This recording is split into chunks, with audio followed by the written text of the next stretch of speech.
Welcome to another episode of the Pat Down. We here talking about some real shit. Therapy, church moms, crazy people, Donald Trump auntie. We talking about all kind of shit. Narcissism. What's the other diseases they have? Borderline. Borderline narcissism. And what else? Borderline narcissists and sociopaths. Sociopaths. Social security check getting nigga ass. All them niggas out there who crazy. Stay tuned after the music.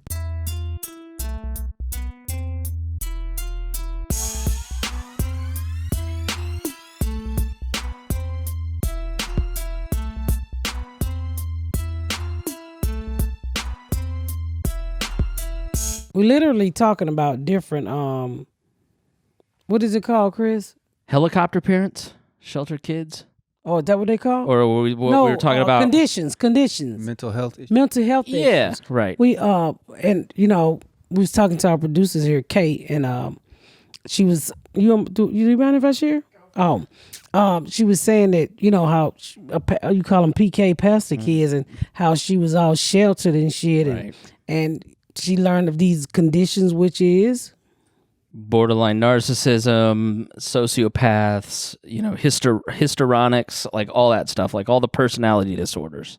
Yeah, and she said like her mom would do shit like trip her up going up the stairs. Like it's mostly like you would think it is planned, but it wasn't really planned. This okay, it's okay to do it one time, but you doing this shit 2-3 times a day, bitch, you crazy. It's mind games to create control, like what happens in a lot of households, and like especially I think in suburban white households, is control games, mind games. It's very sheltered.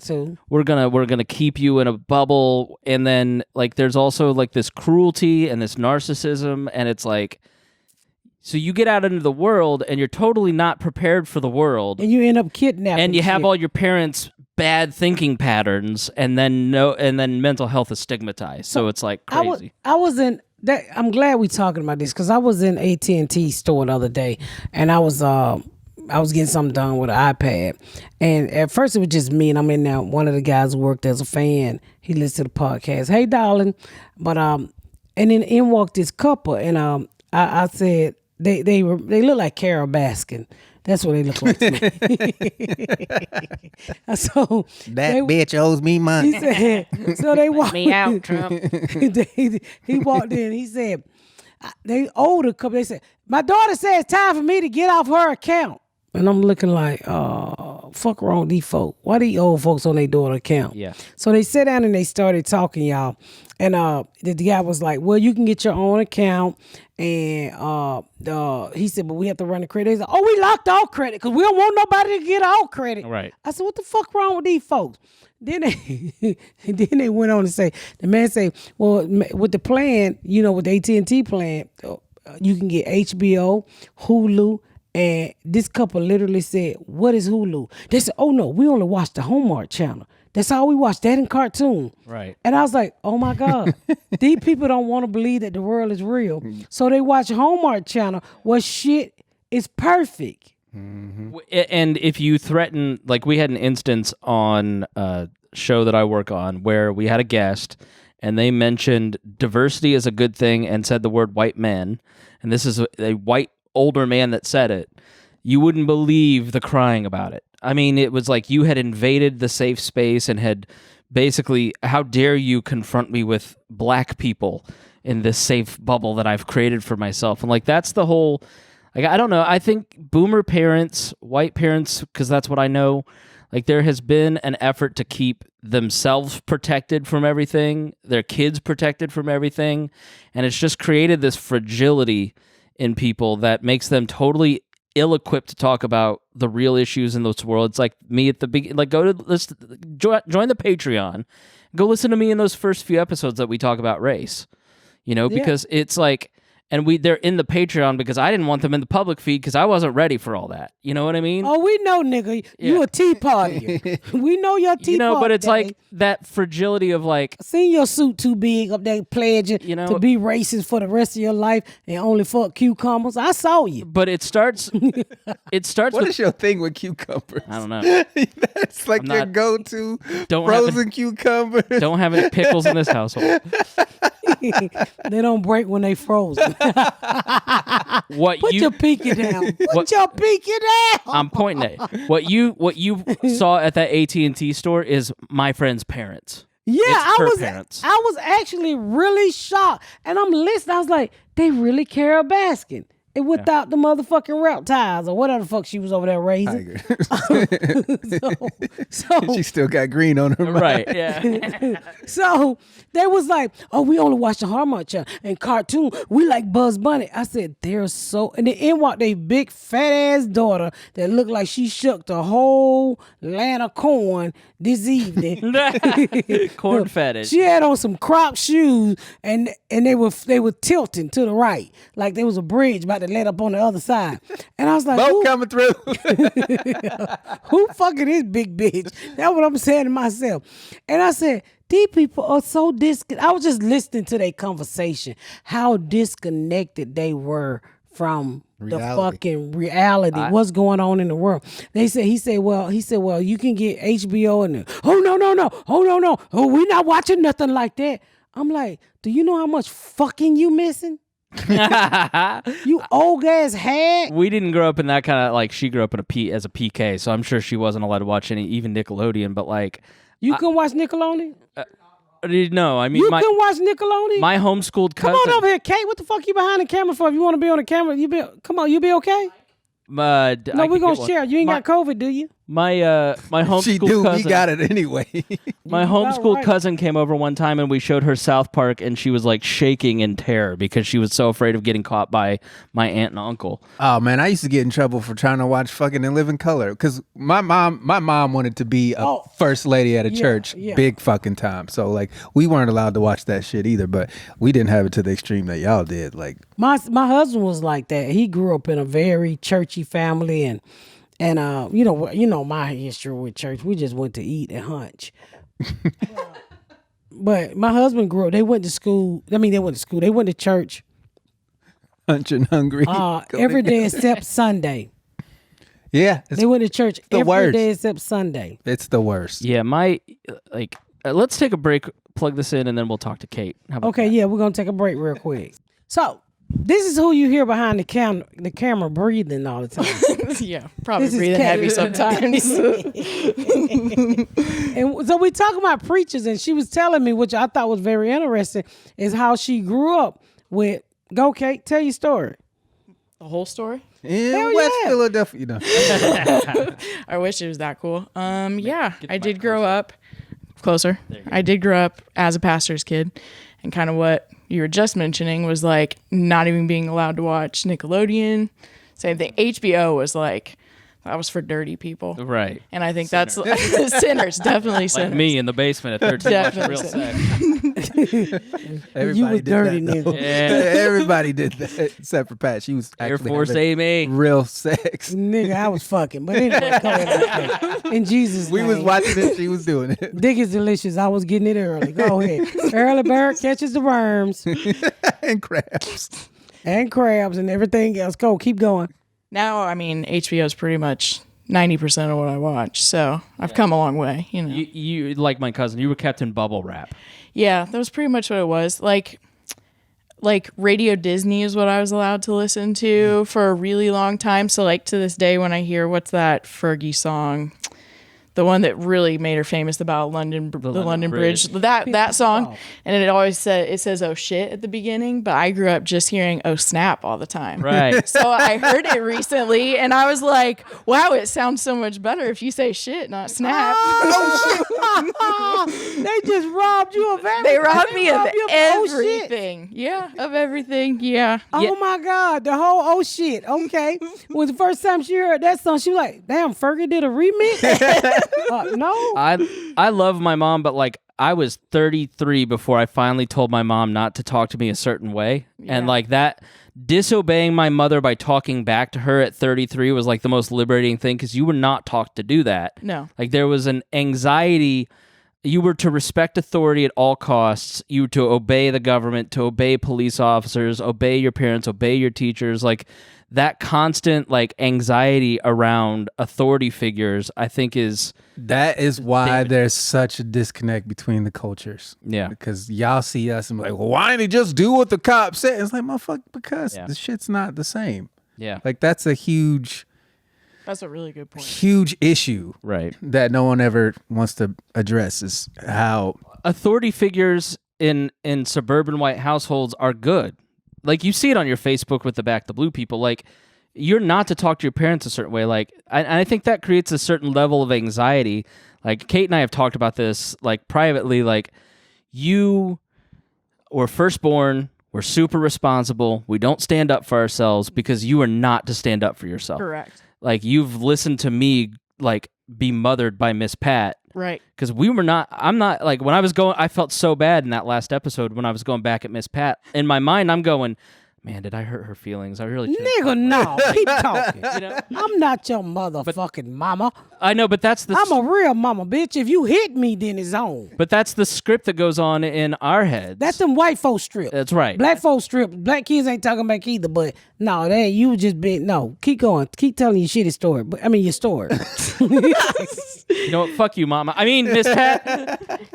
Yeah, so it was a lot of your therapy too then. I know you mentioned. Yeah. I don't know if you want to talk about that. Okay. Therapy changed my life. A lot of it is learning to like take up your own space. Mm-hmm. A lot of what you're saying there, like you don't feel like you're allowed to, the way I grew up at least. Like it was like, keep your thoughts to yourself. Yeah. You don't matter. Yep. Yep. You are All of not, that. you're not, like, you're a doormat, and that's the best way Yes. to be, is a doormat, because that's the polite thing to do. Yep. You're not to stand up for yourself. Mm-hmm. And that's how he how was when I wrong met that him, is. too. Though? Right. Like that, how he- damaging. Dude, was- there isn't a podcast every time we have ever recorded that I haven't left this podcast and thought, man, I was really mean to them. I should really like apologize. Oh, no. What? But then I go, fuck that. No, I have nothing to apologize for. He's really came a long way, because I used to say, why you so fidgety? What's fuck wrong with you?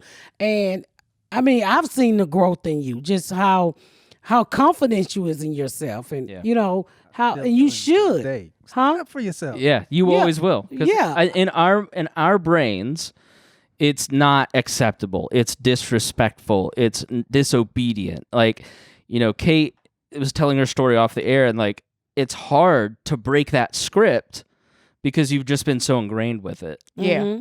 And it's kind of like it, at least in my therapy, part of what I learned is sometimes the voice doesn't go away completely. Like you're saying, like when you leave, you're still thinking like, oh shit, was I too mean?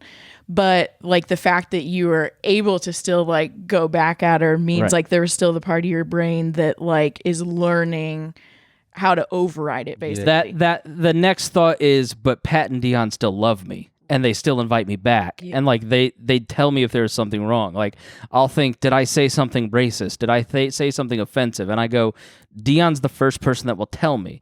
And if they don't tell you, then you know what I mean. Like there's constant work to kind of Yes, get out of that I think mind. it's just constant worry. Yeah. I mean, 'cause, constant anxiety. people, I didn't have that growing up. We couldn't talk back, but it wasn't like y'all shits. And my mama listened to motherfucking BB King and Ride the White Horse and all kind. Y'all remember Ride the White Horse?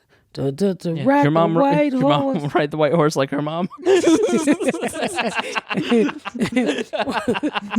What did he say? Man, did your mom do heroin too? My mama thought actually it was fucking a white man, but it was heroin. But it's a lot of stuff like when you've been abused or people have controlled you. Because I hear like my fear is that I really don't ever talk about is never thinking I'm good enough. Yeah. And that Deon That always, drives me fucking insane. But when she says it, I go, man, I know exactly how she feels. I'm never good enough, and every opportunity that I get, I be like, do I deserve this?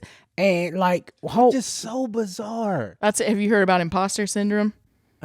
So that's like a lot of people in entertainment talk about it too specifically, but it's that constant feeling of like you are good enough if like you got an opportunity, but you're saying when you get it, you're still like, am I good enough for this opportunity? Is it a fluke that I got it? Like, do I deserve it? Miss Pat That's would call imposter me. syndrome. Yeah, Miss Pat would call me for the first year of this podcast and go, "Do you think they like it? Do you think it's catching on?" I'm like, we have tens of thousands of downloads a week, and people by the hundreds are messaging us saying how much they love it. Like, listen to that. Like, what you have a hard time with, which I do too, I'm sure Kate does too, like, anytime you have proven experience, proven, like, worth, you have proven talent in something, you've shown up, like, you've sold out, you know, you're to theaters almost, like, you have a TV show, like, listen to that.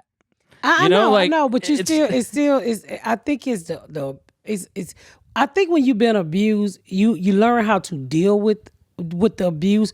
That stuff never go away. Like, I still hear my mama's voice when I get something saying, bitch, you ain't shit. Yep. And then I start to doubt myself, like, you know, like when even when I saw the TV show, I mean, I think I'm funny, but I'm never gonna think, and I think that's come from abuse. I'm never gonna think I'm as good as people think I am. Right. You know, like when people say you're famous, I said no. I'm a bitch that go to Lowe's with no bra on. And it's like I make up excuses so I don't. Another thing I can't do, and I think it's from the abuse, is I can't take on titles. Yeah. Mm-hmm. Like today we was on a Zoom and they was like, oh, I'm producer and enjoy, like I'm creator and producer, and everybody throwing out their big titles, and I said, I'm just Miss Pat. Yeah. and they don't. Jordan's like, I can't do it, because then I feel like I think I can't do it because I think that voice is gonna come in my head and tell me I ain't shit. Yeah. So as long as I downplay like I haven't did anything good, I don't have to hear that voice. Yeah. There's nothing to live up to. There's nothing to live up to. So you can't. And I like I think that's why I do it. I never put myself up there, because then I start hearing my mom, you know, bitch, you ain't shit. You know, like my first kid's father, you ain't shit. I start hearing the negative from people. Then I started questioning myself. Am I good enough? You know, like. Does this happen too, where you hear the negative voices from the people that you love, but people you don't actually know, they build you up, but that doesn't matter as much? Yeah, like I used to always say when I first got a podcast and I first started to get popular, I say, what was you motherfuckers at when I needed you the most? No, Mike. Probably not born. Yeah, I mean, I get that a lot. I mean, and I deal with it. I think I deal with it by playing it down. And since I started the therapy stuff, I'm starting to realize a lot of things, like how those voices come back, and how that control never goes away. Right. You know, the things that you don't forget that people done to you. Yeah. And then typically when you're getting really angry and lashing out, it's typically, I've started learning, that means I'm hearing my mom in that person or my dad in that person. And so if I'm irrationally angry, it's because they're triggering in me like all the fears I had because of my mom and my dad's voice in my head. You project onto them the person that punished you. Yes. Like, I have a hard time taking compliments. So if somebody messages me and says, you're really funny, I want to make a joke about that and put that compliment down, instead of what I've learned to do now is just thank you. I appreciate that you made the effort to make me feel good. If this were 3, 4, 5 years ago before therapy, like, I would have tried to make a joke, or, oh, I'm not this, or I'm not that. Like, there's a rejection of any compliment and an internalization of every criticism. Yeah. You know, now I've learned to, like, go, not every criticism is equal, and every compliment is deeply, it's not bullshit. They're not lying to me, you know, and I see that in other people too. I see that in you sometimes, Miss Pat, where it's like, you get a compliment and they're lying. They're not telling the truth. They don't know. I will admit it. And that's almost every why creative person I don't really like talking on Facebook. Like, I read the comment and I just stroll. Yeah. I was like, whatever. And you know, it's crazy, because it just, as my career started to build, is when I really started to notice this. Yeah. And even before I got the therapy, when I was shooting the show, I started to say, I remember leaving a show one time, me and Deon was at, and this older black man came out, and I was telling all these stories on stage and laughing about it. And he was like, if you get therapy, I'm telling you, it really works. Yeah. That's all he said to me, like a ghost, and went out the door with his big ass. Yeah. And so I'm like, nah, I don't need no therapy. But It's going to make you the greatest comedian of your generation if you go to therapy, because all of a sudden, all those bad scripts that are limiting you, that are holding you back, are all going to go away. And it does mean you lose like being able to talk about it or like any of that. Yeah. I used to have this real big fear of like really succeeding. Like I would go. I remember it happened. I tell you when it happened. When I knew it was an issue. When I did the roast battle. And remember we went to Chicago and I killed, and I did not want to win in Canada. I didn't even really try. If you look, I never seen it, but my husband said, what was wrong with you? I was scared to win. Yeah. I was literally scared to win. And it wasn't because Raffy May was funny, but I know I could have hung with him. Yeah. I didn't even try. All I wanted to do was, it was a big stage for me. I didn't want to go there in the first place. I only went there. I thought I was just going to get knocked out in Chicago, and I ended up making it. She killed the dude in Chicago. Of course. Yeah, and so I didn't want to, they put me against Raffy May. I didn't even try. I really didn't even try. And so, because I didn't want it. I didn't want to be on that stage with them. Yeah, so much of therapy in like the last 5 years of my life, because I went twice a week for 2 years and then once a week for 2 more years. It's like every missed opportunity or every failure is because I held myself back because I was afraid. And like therapy helps you get rid of those blocks. Like it helps you get over that fear. It helps you to not see everybody as the same person. Like I can still fall back into that stuff when I'm stressed, but like, it helps you just, it's, if you're a dude, especially, go to therapy, because your relationship, if your relationship sucks, it's because you're not in therapy, sir. It's not your girlfriend or wife's fault. It's your fault because you're fucked up. I guarantee it's so weird. Like therapy is actual medicine for your emotional state of being. Totally. Yet we look at that profession as weak and fucking stupid, and it's stigmatized. But it literally just being able to talk to a professional about what's going on inside of you and how you feel. It could save so many people if we just got over I don't want to look a certain way. And it's like, motherfucker, you already, like we already see you. So what if that's the worst? Just imagine how much better you're going to be afterward. It literally, like, I don't know about you, but like I gave all the excuses of, no, that's weak. I'm not going. Guys don't do that. Like, but when you went, having the ability to tell somebody who legally couldn't tell anybody anything, like you could tell them anything, it trained me to have those conversations, because all of a sudden I felt safe having those conversations, and I got a lot less anxiety and afraid about stuff because I learned how to do it with a safe person that couldn't tell anybody my deepest, darkest secrets, which, oh, by the way, she'd heard 100 times that week. Yeah. See, they're professionals, so they know how to get out of you what you're afraid to release. So if they'll just have you start talking, right, and before you know it, you're telling all the shit that makes you cry or makes you afraid. Yeah. But they do it in a way that you feel safe. You don't feel judged. Yeah, they definitely don't judge, and then they're helping you go. So it's like you're not by yourself in that trauma. At least that's how it was for me when I was 16. Yeah, I went from 16 to 17. The whole school year. I would actually get out of class every Thursday to go for like 40 minutes to talk to this. She literally saved my life. How did you, because I think it's the hardest part, like how did you get hooked up with them? Well, the school saw that I was having some behavioral issues, so it was mandated for me. And the first session, I was like, I'm not going to talk to you.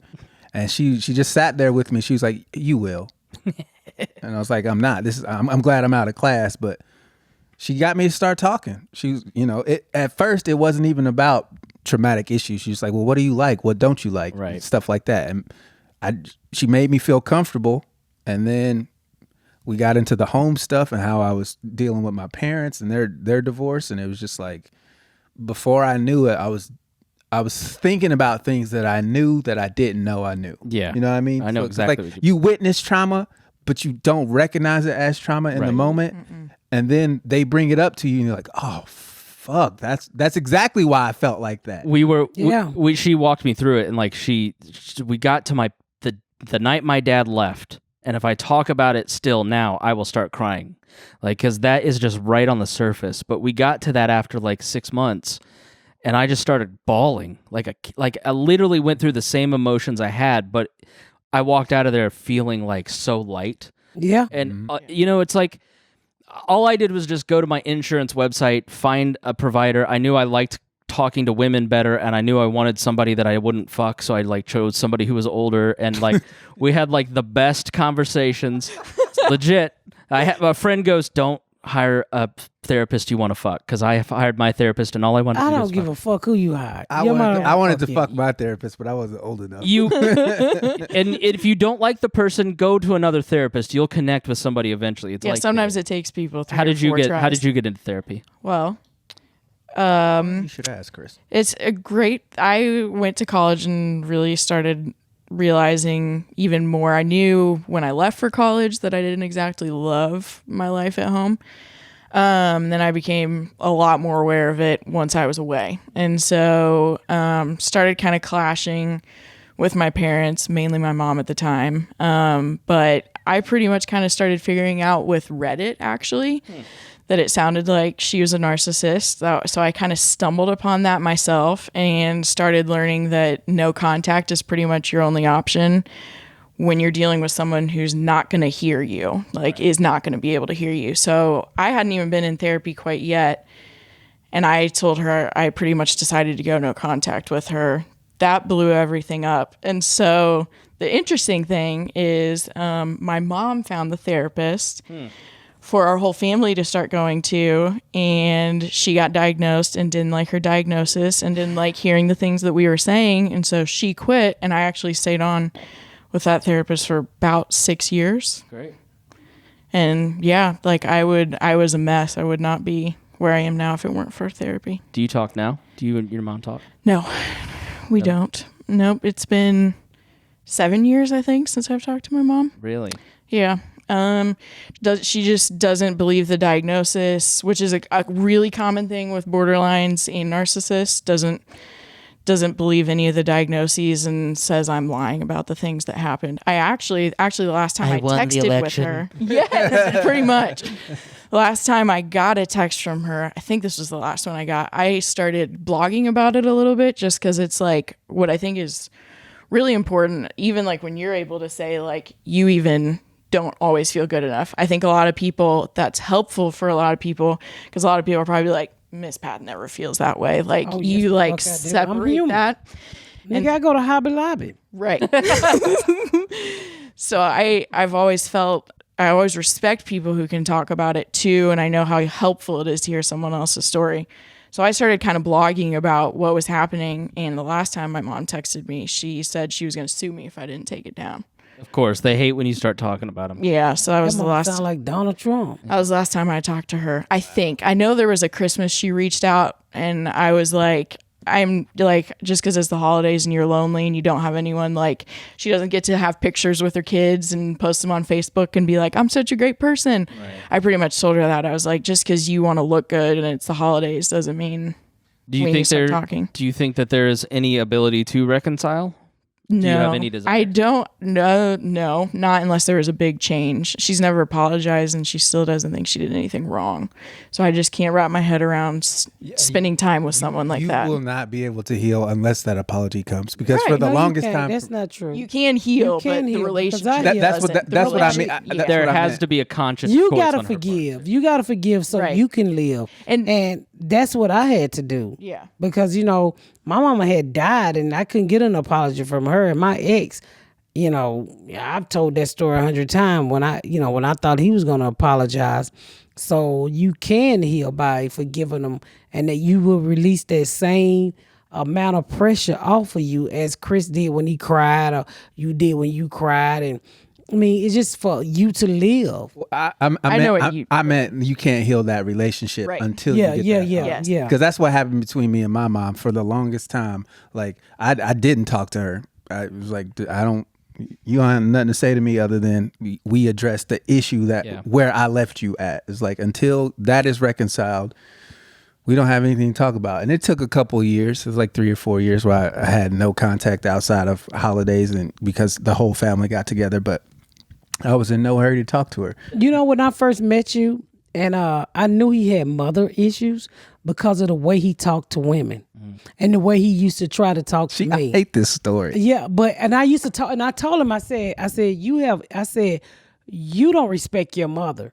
Not because I'm older than him by a few years, but I just saw the way he would talk. Like, we're friends. We've been friends since I moved here. But the way he talked, and I was like, nigga, you when a black man been raised by their mama and they respect their mama, they have respect for black women. They, in their minds, we're queens. And it wasn't because he dated a bunch of white women. I told him this from day one. Now Am listen, I lying? let's work on your coping skills, Deon. Am I lying? I told you from Yes, day you're one. lying. No, I know. No. I said, am I lying when I told you you had? I said you have mama issues. I told him that a long time ago. I sure did. I knew I it. didn't need you to tell me that. I mean, but I didn't know that. I didn't know that about you. Yeah. But I could tell from the way you react with me. Yeah, it was the way you would speak to me. I don't let anybody speak to me the way you used to speak to me. Including my mother, because she used to try and talk to me like that. Yeah, and that was part of the but- therapy that I went through. It's like, don't let anybody talk to you that way. Well, and Deon was also a person when I first met him, like, he didn't want you to be like, I'm blunt. And I tell you what the fuck on my mind. I tell you when you fuck up. Like, when I first met him, and he was like, he thought he was like the fun. He thought, he was like most comics when we first started coming. We get a few good sex and we think we the shit. More therapy. And I was trying to tell him certain things, and he will fight back. And I'm like, nigga, why are you fighting back? I know what the fuck I'm talking about right here. But over the years, he have gotten a lot better. Like, he wouldn't listen when I first. It was always this with us. Like, when Because you learned how to talk to me. It wasn't what you were saying. It was how you were saying it. It's why I wasn't receiving it. I can tell you from your dynamic. Let me help change the subject. Let me have the talk. You like we're gonna break out and fight. Good. It's not a bad subject. We also are No, attracted. but I'm saying, like, watching you two and you, Deon, stand up for yourself and like say, I'm not going to accept less than how I'm supposed to be treated. Mm-hmm. Has helped me, and like, that's been a great example because, and you saying, I'm safe. You can say it to me. You can say it to my face. Like, when you're dealing with narcissistic people, you have to have a spine of iron. Like, you have to have the like. I don't think I ran into one yet. You have. you have. You have. You just. I mean, you couldn't be in your industry and not. You beat most of yours up though. yeah, because you never started where Kate and I started, or maybe Deon, like where you don't feel you're worthy of having like you just are allowed to be talked to that way. You don't have that same thing where it's like when you're dealing with a narcissistic person like her mom, it's like you gotta cut it off because. Classic example is when you beat the boy up in the office and Avery was just standing there. I mean, he is definitely. Oh, he was. One. He's definitely. He would lie his ass off. Yeah. No, he is 100%. Yes. Oh, I remember when I first met this dude. When I first moved here, like he was a comedian, and he was one of the ones they kind of thought was the shit. And he told me he was a professional golf instructor. And so he said, I fly down and I train people like Tiger Woods. And I'm like, what? Yeah. That's what I'm saying to myself. And I'm like, oh, he must be rich. And he walked around with that white boy swag with the khaki pants and act like he looked like he had some money. I'd never seen him get out of a car, so I never knew what he drove anyway. But then I learned how he was just a lying, gambling, broke piece of shit. You know what's amazing about those people is they can be successful for a period of time. They can be president, but eventually, like, they overstay their welcome and everybody figures out exactly who they are. The emperor can only have no clothes for so long. Exactly. And then it's like somebody why this nigga don't got no clothes on? Right. Yeah. And often people actually did know and they just They were afraid anything. to say it. Yeah. And that's another thing that, like, just speak up. Yeah. Because the second you speak up, all those people, like I had a situation with a friend where I finally was like, I think this guy's no good. And I had like half a dozen people go, hey, I didn't know how to tell you this. I've been waiting for you to figure it out, but you need to know. Like, it's once you kind of go, hey, that person, is that? Yes, that's exactly, you know, Mm-hmm. like that's where great friendships like what you two have, where you can like I've never seen I- two friends be more honest with each other, and that's been great for me to watch. I love you on Facebook. I mean, he be going in, and they be, ooh, I said, look at Chris. I said, ooh, his little playing field people be after his ass. And he fight back. I be like, get him, Chris. And then I always come on and say, Chris, why your friend so racist? You know what? You know what's hilarious is over this year doing that, it's been my libertarian people that don't like me as much. It's been my high school friends that I didn't think listen to me go, you're exactly right. You'd say what I like, you know, because I think a lot of them, and like Kim, I know she listens. We all grew up and we listen to this show. They listen to this show and they go, man, I thinking the same. Like we're articulating what a lot of suburban white people want to know, want to talk about. They just But needed they don't a know how model. to do it. They needed a model. Yeah. They need them, yeah. Yeah. And but we all got issues. In the end, we all got issues. It's all about just, fighting them demons and, try to come around. I'm not perfect. I mean, I like doing a podcast because it let people know that I'm human. I don't sit here and talking about no fart jokes. I want to sit here and talk about real shit. I told my husband about a month ago, I said, I think I'm scared to succeed. I think there's a problem that I have. And once I started talking to the therapist lady, she made me realize what the problem was. Yeah. The fear that I have. And I fight your ass, but when it come up to I don't call them friends. I have people that's famous that I talk to. And then I was like, wow. I started down myself. Why would they want to talk to me? Why would they want to be my friend? Right. Like I'm laying in bed one night and I get a text and it's like, I haven't seen you since the cabin. I'm like, who the fuck is this? And so I stroll down and it's fucking Joel McHale. And I'm like, what the fuck he want with me? That's what my mind, what makes me push everybody away, say. Yeah. And I just started talking to him. It ended up being a really funny fucking conversation. But I'm glad I was able to realize that, because I missed opportunities from being scared like that. Do you find yourself unconsciously causing chaos to avoid success? Yep, there've been times when I was like, there've been times when I didn't want to do something. I mean, I've talked to you 100 times about it, dear. I'm like, I don't want to do that. Yeah. And they was like, why? I said, I don't know. I just don't want to do that. Because I know, I go out and do well. And then I started to doubt myself. Like I remember when I did the 20-minute Netflix special, and the lady from Netflix come up to me, who was in Canada, and she said, Miss Pat, come here. And I'm like, and I'm saying to myself, I know who the fuck she is. She's the lady who fucking run the comedy department at Netflix. The crazy person in me, or the little thing that try to keep me down. So what the fuck this bitch want? Why the fuck this bitch want to talk to you? Don't talk to this bitch. Yeah. And so I go and I talk to her, and she said, we want to give you a 20-minute Netflix special. And I was like, my mind said, for what, bitch? And I looked at her, I said, oh, thank you. I said, did you tell Reg?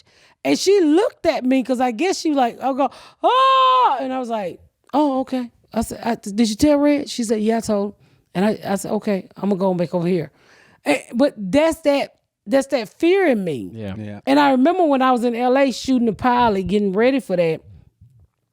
And I was talking to Jordan. I've told this story before. I was talking to Jordan. He was fucking literally practicing all day for the pilot. And I mean, Debbie was wearing our asses out. And I would go stay up to 2 or 3 o'clock in the morning, hit different spots in LA. And he's like, why are you doing this? Because it wasn't because I didn't know those jokes. When you do TV jokes, you're going to burn the shit and never use it again. I knew the jokes, but I wanted it to fall out of my mouth like it all went together like butter. And that's something Jordan, the writer of my show, could understand. Yeah. And he's like, but you already know this. It's already funny. I had to overcompensate because I was so scared I was going to fail. Right. Yeah.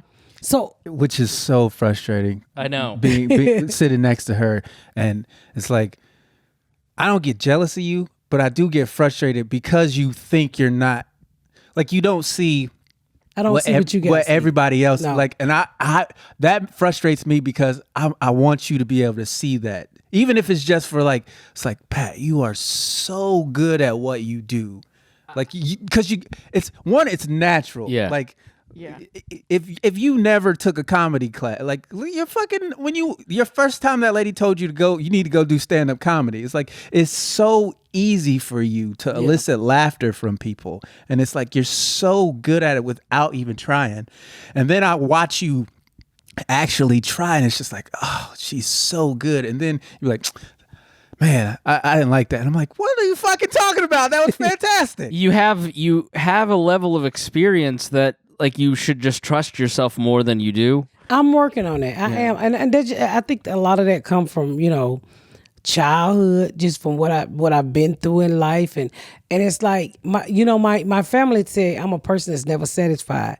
I said you should never get satisfied, and you don't have anything to work towards. When you start to think, I always say in this business, never suck your own dick. It's too many people out there willing to suck it for you. Yeah. You know how you see people that's not even that good and they're acting like they're famous. Then when you start to act like that, then to me, you're not working. Yeah. All you want to do is somebody to give you something.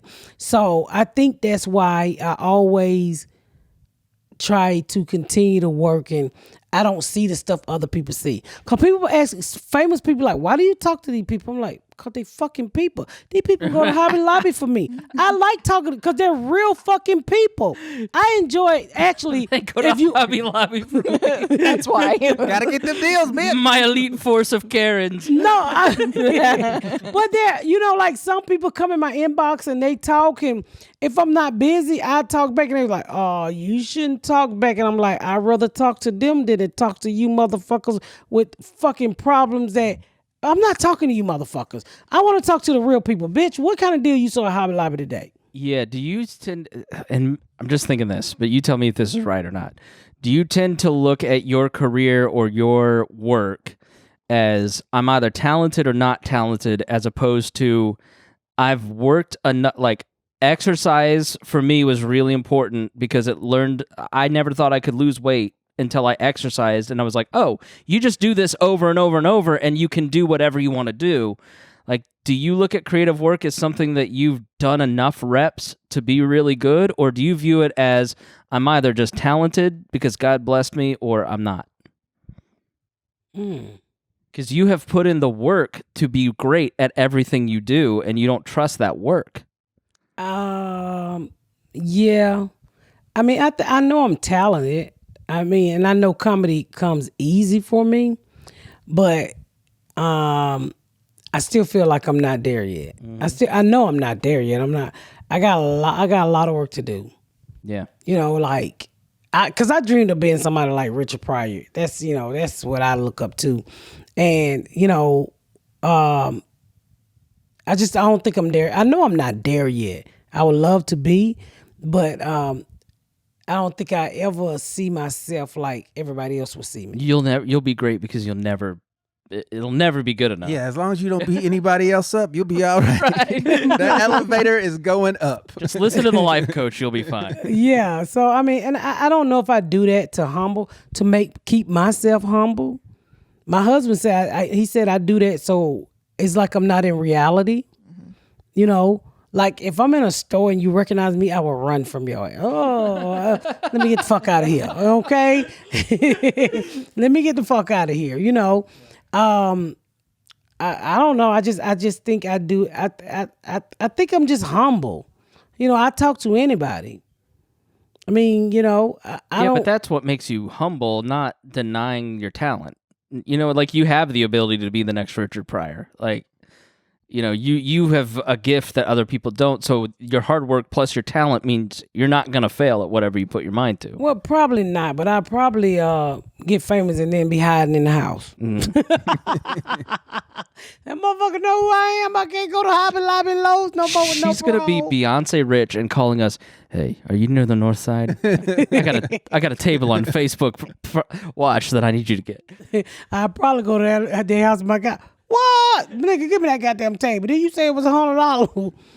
I don't know. It's just hard work, and we'll see. I don't know how I'm gonna react if once all of this shit I'm into eventually pop. I remember talking to the showrunner, and he was like, "Are you ready for this?" I said, "What? I'm just ready to go to work and get my paycheck like everybody else." And he's like, you don't know what's about to happen, do you? I said, nope, nigga, but I know how much they said they're going to pay me. You and I had a conversation 2 years ago when we started talking about the podcast at Bob and Tom. We had almost this exact same conversation.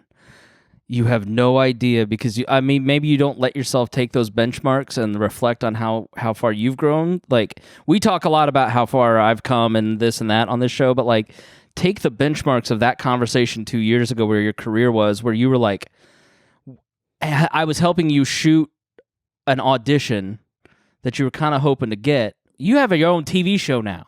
You know what I mean? Like, think about all that's happened in the 2 years, and we're having the same conversation about like, man, you could be super famous. You're really good at this. You're great. And you're like, we'll see. Like, take stock on where you're at. Like, I think you're in a great position. I am. I mean, I got a lot of stuff that's we working on. I am in a great position. If it pops, it could be life changing. And I lay in the bed some nights and I think about it. And I asked my husband, I said, do you realize our life is about to change or could change? And he was like, well, I'll be glad because I'm ready to leave this motherfucking job. He said awesome. I'll be glad you get me fuck out that plant. Them niggas think I'm rich. And they be like, what the fuck you doing here? Ain't your wife on TV? And my husband, he just stared at me like this. Like, get the fuck away from me. He be like, he said, when we talk on the podcast, they be walking, they'll come in the next day talking the shit because he don't listen to the podcast. Right. He like, I don't know what the fuck you talking about. What the fuck are you talking about? When Tuesday, he said every Tuesday morning, they ride into the podcast. Wednesday morning, they come in talking shit to him. At his work? Yeah, at his work. Called him diet hands. Yeah. So he said, he's like, I'll be glad you get me the fuck out of this plant. So, you know, I mean, I think that's what I'm working towards, of him getting retiring so we can move. And that's what fame is to me, when I can say, hey, dude, I got it. Let's go home. You know, let's move back home. And, you know, I'm just with my family. Right. You know. Well, I can tell you this. I don't know what the future holds for the TV show, but I know it won't be your fault if it don't go exactly the way you want it to go. You work super, super hard. You hire the right people. You put in the effort, and you're really fucking funny. Like, you have high standards. It's like you've let me, you give me a little bit of a view on the inside, and from what I've seen, it's just like the only way this show doesn't work is if somehow the marketing team doesn't do enough promotion for it, because it's fucking funny. Well, the crack babies are not going to let that happen. But Deon, is there any job you could do that you'd stay up till 2 a.m. doing? Like, she's up at 2, waking up at 3. Porn, but that's I literally get up every morning and read the strips and go over them and punch them and everybody else is in LA. They be like, "Do you fucking sleep?" I'm just like that. That's the type of person I am. I will think about each line on the strip and say, oh my God, this joke wrote down. Let me get up and go write it down. Oh my God. And the great part about it, because I have Thomas Simmons, you know Thomas Simmons, and he the same way. All he need to do is throw water in his face and fucking wet his white face. He's fucking good. That's all he need to do.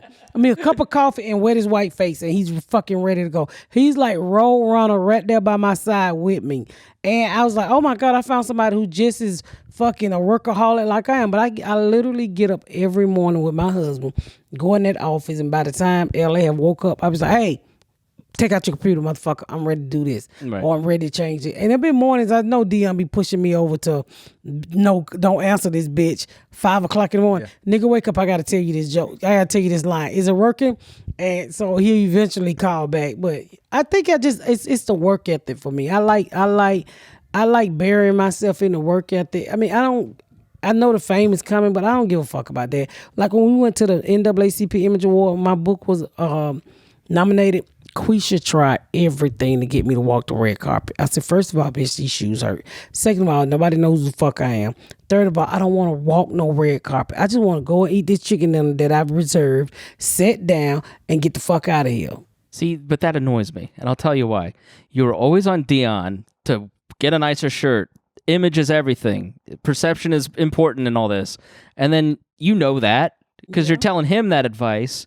walking the red carpet is how you get more promotion for your TV show, your podcast, your sets. Like, Yeah, all that's Oh, important. so you hate it when she's a hypocrite too? Yeah, let's talk about that. Like, but you're not. You're I not. was dressed up that day. You're I not. was shopping No, in but you're motherfucker. not letting yourself do it because you don't think you deserve it, and you do. Yeah, well, the next red carpet I get, I might walk it just for you, Chris. Do it, or I'll follow behind you. I'll be I'ma like put- pushing you on there. Yeah, I'm gonna say. Uncomfortable shoes. Well, I'm gonna give you a shout out. I mean, I don't know if I try to avoid stuff like that. I do. I don't care for all of that attention. And that's what Quisha hate. She was like, let's go to the parties. I said, no, bitch, I'm going to bed. What was that we had? And I had to go. I said, I get you in, but I'm going out the back door on y'all asses. Even when I did T.I. Albany, he invited me to his The Mythbusters party in San Francisco. There was no back door. We looked for that motherfucker. One way in, one way out. It was a fucking garage. And all the white San Francisco liberals are like, the blacks are leaving. the blacks are leaving. Yeah. Literally like a fucking fashion show the way we walked in and out that bitch. What the fuck was that? I wanted those fucking chips and salsa so bad. She's like, we leaving. I'm like, God damn it. Oh, God. That was some bullshit. Oh, here we go. What you want, security guard? What you want, fat nigga? What it is? Good, bro. What What it is, Captain Save a Dick? Save a dick. Nigga look like a free agent bodyguard. See, I just love these conversations. It's healing because, I mean, I don't think I would have said that a year ago, but hey, we all got issues. Don't fuck around and let me get more confidence than you. God. Don't let it happen. I won't. We're going to push him down in them Brooks shoes. Nigga, get out of here with that motherfucking walkie-talkie. Fuck is wrong with you? Radio? He got it.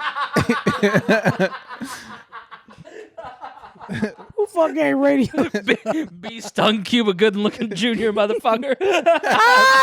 Beast. So fucking funny.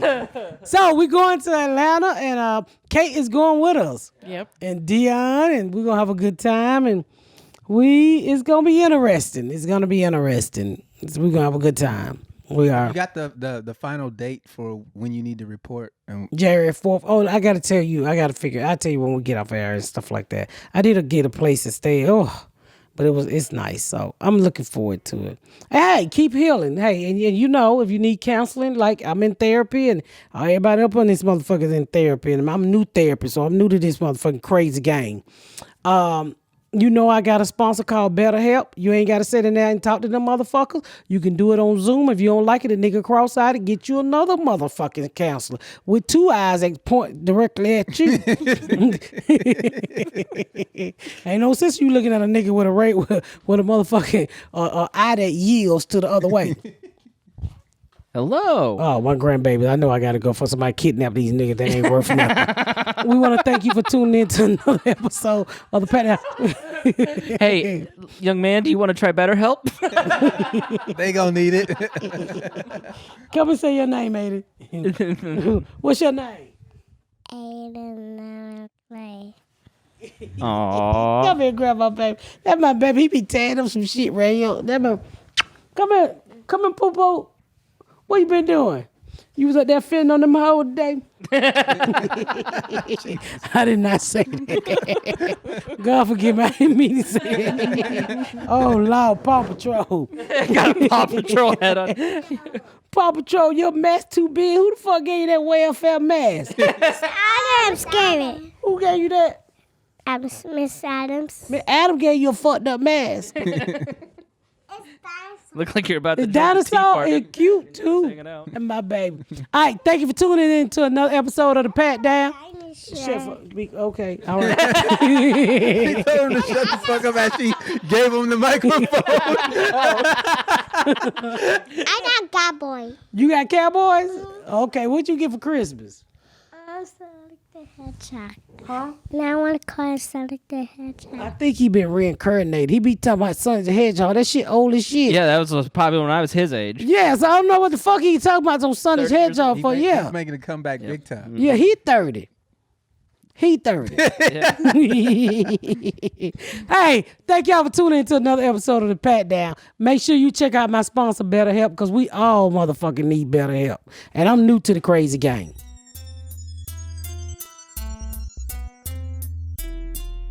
Thank y'all so much for tuning in to another episode of The Pat Down. Make sure you check out my website at misspatcomedy.com for all of my social media, my tour dates, my book. Make sure you spread the word about my podcast. Please rate and review. Please rate and review and share. Thank y'all so much, y'all. I've been Miss Pat.